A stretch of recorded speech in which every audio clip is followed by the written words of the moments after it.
नाजरीन, आज हम बात करेंगे एक ऐसे गड्ढे की जिसकी गहराई आज तक कोई नहीं नाप सका।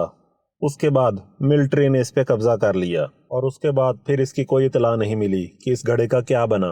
ये गड्ढा मेल्स होल के नाम से जाना जाता है। इस गड्ढे से बहुत सी पैरानॉर्मल एक्टिविटीज और दूसरी कहानियां मंसूब हैं जो अभी तक ऐसा पजल बनी हुई हैं जो कि सॉल्व नहीं होती। ये गड्ढा अमेरिका में एलनबर्ग के वेस्ट में था और एक कुएं जैसा लगता था। सबसे पहले डेनिस वेटाकर जो कि KFOR से थीं, इसकी दरियाफ्त पर निकली और इनकी ली गई तस्वीर ने दुनिया को हैरान कर दिया। इस जगह के मालिक का नाम मेल्स था और उसी की निस्बत के इसका नाम मेल्स होल पड़ गया। मेल्स ने सबसे पहले महसूस किया कि इस गड्ढे के पास कभी कोई कुत्ता या बिल्लियां वगैरह नहीं जाते थे और ना ही इसके ऊपर से कोई परिंदे वगैरह उड़ते थे। फिर उसके बाद कई दफ़ा मेल्स ने यह भी महसूस किया कि इसके पास से स्ट्रेंज रेडियो सिग्नल्स भी मौसूल होते हैं। मेल्स ने इसमें बहुत कुछ फेंका मगर ये कभी नहीं भरता था। उसने काफ़ी सारे टायर भी इसमें फेंके लेकिन ये कभी भी नहीं भरा। इसकी दीवारें स्टोन मेड थीं यानी पत्थरों से बनाई गई थीं और इसकी चौड़ाई 9 फुट थी और 15 फीट से नीचे बिल्कुल अंधेरा हो जाता था। मेल्स ने कई दफ़ा इसमें काफ़ी चीज़ें गिराईं लेकिन कभी इसके गिरने की कभी भी कोई आवाज़ नहीं आई। मेल्स ने इसकी गहराई जानने के लिए काफ़ी चीज़ें इसमें फेंकी लेकिन कभी किसी चीज़ की गूंज तक नहीं आई। फिर इसने फिशिंग गियर का इस्तेमाल किया और वो हैरान रह गया कि 4500 फीट के बाद भी इसका कोई बॉटम नहीं मिला। फिर उसके बाद फिशिंग रॉड का इस्तेमाल करने के बाद उसने एक रस्सी का इस्तेमाल किया जो कि 10,000 फुट लंबी थी लेकिन वो भी नीचे जाती रही और इसके बॉटम तक नहीं लग सकी। एक दफ़ा तो उसने 166 मील लंबी रस्सी भी नीचे फेंकी लेकिन वो भी उसके बॉटम को टच नहीं कर सकी। ना सिर्फ मेल्स का कुत्ता बल्कि बाकी पड़ोसियों के कुत्ते भी इसके पास नहीं जाते थे। हत्ता कि यहाँ पे कोई जानवर और परिंदा भी नहीं पाया जाता था।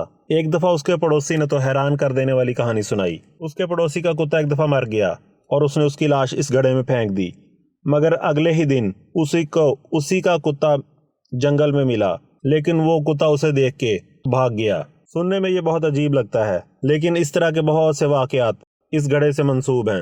मेल्स ने ये बात सारे लोगों को बताना चाहिए। इस मकसद के लिए उस दौर में कोस्ट टू कोस्ट AM के नाम से एक रेडियो प्रोग्राम चलता था जो कि आर्ट बेल होस्ट करता था। उसे यही एक वाहिद ऐसा जरिया मिला था जिस पर यह मिस्ट्री के बारे में बात की जा सकती थी। लिहाजा 21 फरवरी 1997 में मेल्स ने इस प्रोग्राम में बात की और पूरी दुनिया को इस गड्ढे के बारे में बताया। जब पूरे मुल्क के लोगों को ये सारी कहानी पता चली तो मुख्तलिफ लोग मुख्तलिफ राय देने लग गए। बात आहिस्ता आहिस्ता मिलिट्री तक जा पहुंची। जब एक दिन मेल रेडियो प्रोग्राम से वापस आ रहा था तो मिलिट्री ने उसे रोक लिया और बताया गया कि यहाँ एक प्लेन क्रैश हुआ है जिसकी वजह से वो इसे आगे नहीं जाने दे सकते। हालांकि वहाँ किसी मलबे का कोई नामो निशान नहीं था। इस तरह मिलिट्री ने यहाँ पे कब्जा कर लिया। उसके बाद मेल्स ने वहाँ से कुछ रेज निकलती देखी जो कि बहुत ऊपर बादलों को चीर रही थी। उसके बाद मेल को एक ऑफर मिली जिसमें उसे कहा गया कि $3 मिलियन सालाना ले ले और ये जगह छोड़ दे। उसने वो ऑफर कबूल कर ली और वो वहाँ से ऑस्ट्रेलिया चला गया। और रेडियो प्रोग्राम के होस्ट आर्ट ने काफ़ी उससे रब्ता करने की कोशिश की लेकिन उससे रब्ता ना हो सका। फिर उसके बाद रेडियो वालों ने एक टीम भेजी लेकिन वहाँ जब वो पहुंचे तो पता चला कि यहाँ मिलिट्री ने कब्जा किया हुआ है। मेल तकरीबन 2 साल तक वहाँ रहा। फिर उसके बाद उसने वापस आने का प्रोग्राम बनाया। वापसी में उसके साथ बहुत सी अजीब घटनाएं हुई। उसकी बस में अचानक मुसाफिरों का झगड़ा हो गया और सारे मुसाफिर दूसरी बस में सवार होने लगे। जैसे ही मेल दूसरी बस में सवार होने लगा तो उसकी आंखों के गिर्द अंधेरा छा गया और उसे अगले 12 दिन पता ही ना चला कि वो कहाँ है।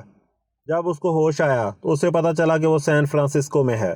इसके बाजू पे इंजेक्शन के निशान भी थे और उसके दांत भी गायब हो गए थे। जब वो अपने घर पहुंचा तो उसे कानून की तरफ से बहुत सी मुश्किलात पेश आईं। उस पर यह एतराज़ बनाया गया कि जो उसने बिल्डिंग और रोड्स बनाई हैं वो इलीगल हैं। लेकिन आखिरकार वो अपने घर पहुंच गया। लेकिन जब वो घर पहुंचा तो उसका बैंक अकाउंट भी खाली हो चुका था।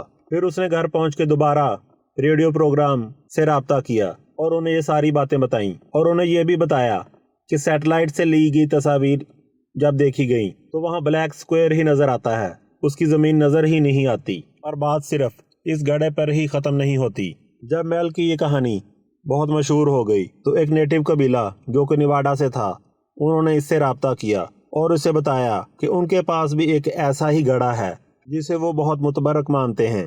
गड्ढे के पास बास्क लोग रहते हैं جو کہ فرانس اور اسپین سے یہاں آئے تھے۔ میلز نے جب دوبارہ اس گڑھے کی انویسٹیگیشن شروع کی تو گڑھا اسے اندر سے گرم محسوس ہونے لگا۔ جب اسے گڑھا گرم محسوس ہونے لگا تو میلز نے ایک تجربہ کیا۔ ایک بالٹی میں برف ڈال کے اس نے اس گڑھے میں ڈال دی، لیکن جب وہ بالٹی واپس کھینچی تو اوپر والی برف پگھل چکی تھی، لیکن نیچے والی برف بالکل صحیح سلامت تھی۔ لیکن وہ برف بالکل خشک بھی تھی۔ کافی گھنٹے وہ برف نہیں پگھلی۔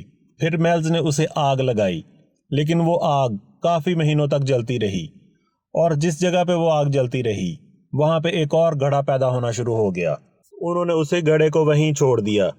اس کے بعد گاؤں کے ایک بندے نے اس کے اندر جانے کا فیصلہ کیا، لیکن سب لوگوں کے مشورے کے بعد اسے اندر نہیں جانے دیا گیا۔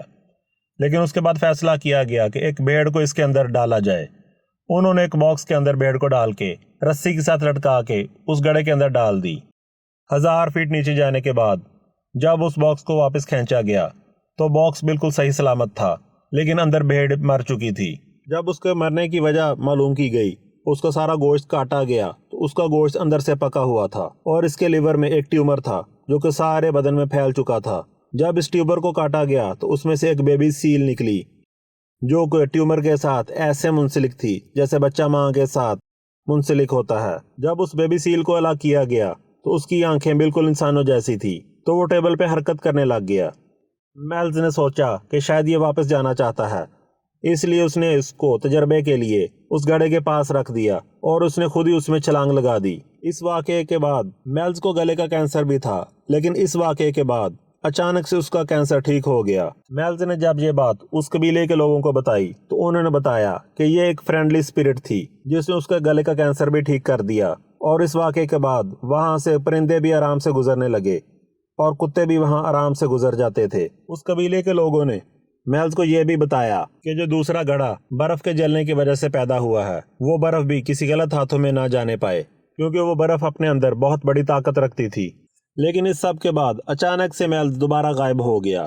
جب ریڈیو پروگرام والوں نے ان سے رابطہ کیا تو وہ اس سے کئی دفعہ پرومس کرتا رہتا تھا کہ ہاں وہ ان کو ساری بات بتائے گا، لیکن اس کے بعد پھر غائب ہو جاتا تھا۔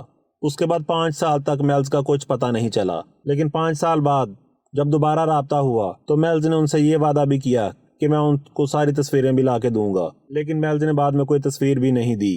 2017 میں ایک ریسرچ ٹیم ریسرچ کرتے کرتے اسی گڑھے تک جا پہنچی۔ جب انہوں نے اپنی ریسرچ شروع کرنے لگے تو وہاں عجیب و غریب واقعات ہونے شروع ہو گئے، جس کی وجہ سے انہیں وہ جگہ چھوڑنی پڑی۔ کچھ لوگوں کے خیال میں یہ ایک صرف فرضی کہانی ہے، لیکن حیرت کی بات یہ ہے کہ 3 سال تک ملٹری نے وہاں پہ کیوں قبضہ کیے رکھا، کیوں اس میں پھینکی جانے والی کتے کی لاش دوبارہ زندہ ہو گئی، اور اس کی برف کیوں اتنے مہینوں تک جل جل کے ایک اور گڑھا اس نے پیدا کر دیا۔